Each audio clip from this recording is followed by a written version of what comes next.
ក្រអូបឈ្ងុយប្រហើពេញផ្ទះតែម្ដងខ្ញុំបាទប្រុងពិសាក៏សូមជម្រាបសួរអ៊ំពូមីងយាយតាទាំងអស់គ្នាថ្ងៃនេះខ្ញុំបានរៀបចំកិច្ចស្លោប្រេងជាប្រេងថែរក្សាបារមីអញ្ចឹងគម្រោងចាំយូរខ្ញុំចាប់ផ្ដើមធ្វើតែម្ដងជាដំបូងខ្ញុំយកចង្ក្រានដើម្បីរៀបចំបង្កាត់ភ្លើងក្នុងការបង្កាត់ភ្លើងនេះសម្រាប់ខ្ញុំងាយទេជាដំបូងខ្ញុំរៀបចំខ្ជុងឲ្យមានរបៀបសិនពេលរៀបចំហើយខ្ញុំបាទក៏យកกระดาษជូតមាត់ថ្មីជ្រលក់នឹងប្រេងឆាដែលនៅសល់បន្ទាប់មកយើងយកដាក់ចូលក្នុងខ្ជុងដែលបានរៀបចំរួចរាល់ហើយខ្ញុំក៏យកกระดาษជូតមាត់មួយទៀតដើម្បីបញ្ឆេះភ្លើងពេលដែលឆេះហើយគឺងុំល្អណាស់នេះជាវិធីខ្ញុំធ្វើងាយបន្ទាប់ពីនោះហើយខ្ញុំក៏បានរៀបចំផ្លែឈើដើម្បីថ្វាយព្រះពីរស្នុកាក៏ដូចជាទៀនធូបផ្ការៀបឲ្យគៀកដៃងាយស្រួលក្នុងការធ្វើភ្លើងឲ្យលៃល្មមហើយខ្ញុំហៅប៉ាសិនអាចជួយយកប្រេងមក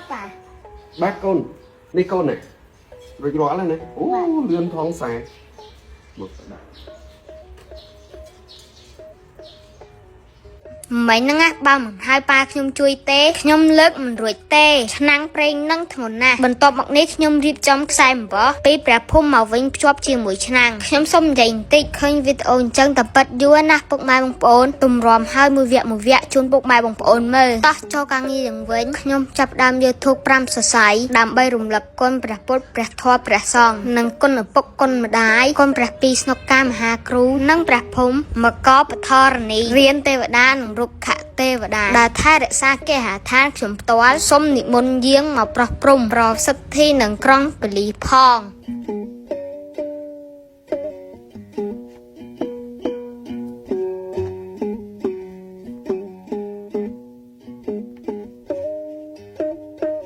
រំងាស់បាន30នាទីខ្ញុំបាទក៏ចាប់ផ្ដើមស្រាយខ្សែសមាចេញក្លិនដ៏ក្រអូបបានប្រហើរចេញមកដល់ហើយគ្រាន់តែបើកពងើបឆ្នាំងក្រអូបប្រហើរឈ្ងុយពេញផ្ទះមិនមែនតែផ្ទះខ្ញុំទេអ្នកជិតខាងខ្ញុំក៏ថាក្រអូបដែរសាច់ប្រេងដែលល្អស្លទៅថ្លាឆ្វង់តែម្ដងចូលសាច់តែមួយជាមួយនឹងក្រមួនផ្កាប្រញាក្អែកគ្រប់មុខ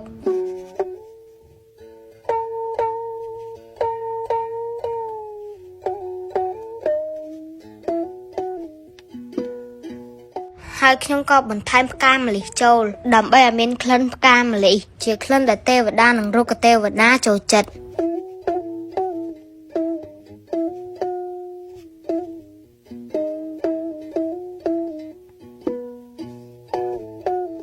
បន្ទាប់ពីប្រេងយើងត្រជាក់បដាហើយខ្ញុំក៏បានរៀបចំចូលដបដោយការប្រុងប្រយ័ត្នណាស់អារម្មណ៍ខ្ញុំនៅពេលហ្នឹងអ៊ំពុំមីងយាយតាចង់ដឹងអត់សប្បាយចិត្តបន្តិចអន់បន្តិចភ័យបន្តិចព្រោះខ្លាចធ្វើមិនបានល្អ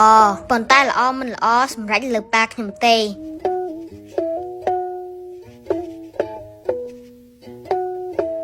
អញ្ចឹងដើម្បីដឹងថាប្រេងល្អមិនល្អនេះមកដៃខ្ញុំក៏បានយកព្រះអង្គមួយអង្គមកលាបប្រេងពុកម៉ែបងប្អូនឃើញអត់ឡើងក្រហមរលោងស្អាតតែម្ដងគួរជាទីជ្រះថ្លាគួរជាទីគោរពផងដែរ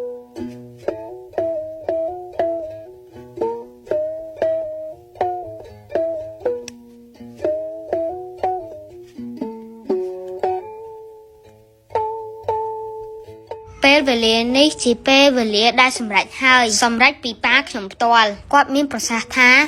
ប្រេងពណ៌ត្រូវហើយរីឯក្លិនក៏ត្រូវដែរសាច់ប្រេងម៉ត់ល្អ